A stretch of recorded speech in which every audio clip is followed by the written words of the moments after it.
Alright, today starts the dividend series, and I'm going to preface all of this dividend information by saying I'm not telling you how to make money, I'm telling you what to do with the money you make.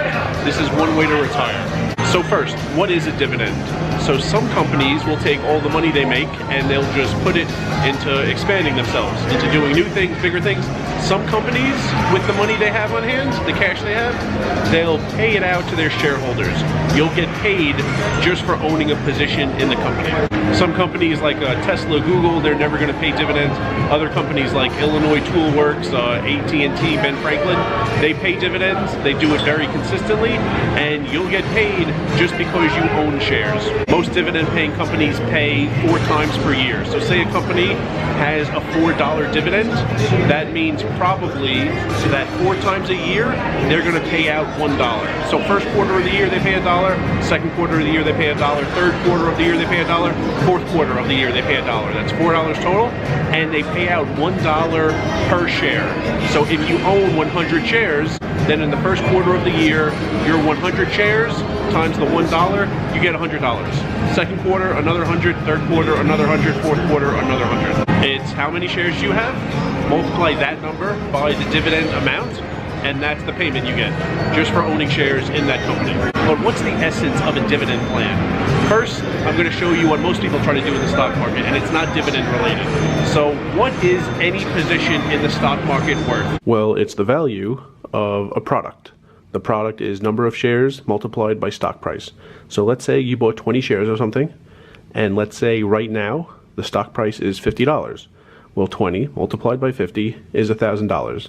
So you can go to your brokerage account and you can sell it, and you would get $1,000 for it. And the way most people try to make money is by increasing the stock price. They buy a stock at a certain amount and they want the price to increase, and then they can sell it later. So here's where we left off, but let's erase the stock price of $50 and let's look at an increase. Say you bought 20 shares and you started at $50, but the stock price has increased to $55. Okay, one of these two numbers has increased, and now your value, if you want to sell your entire position, is $1,100. You stand to make a profit of $100. But a dividend plan is the opposite.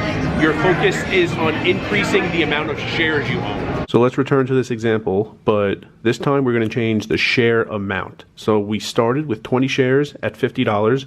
We're going to keep the stock price at $50, but let's say we managed to accumulate 5 more shares. So instead of 20 shares, now we have 25 shares. Now, what can we sell our position for? 25 times 50 is 1,250. So this is more than 1,000 also.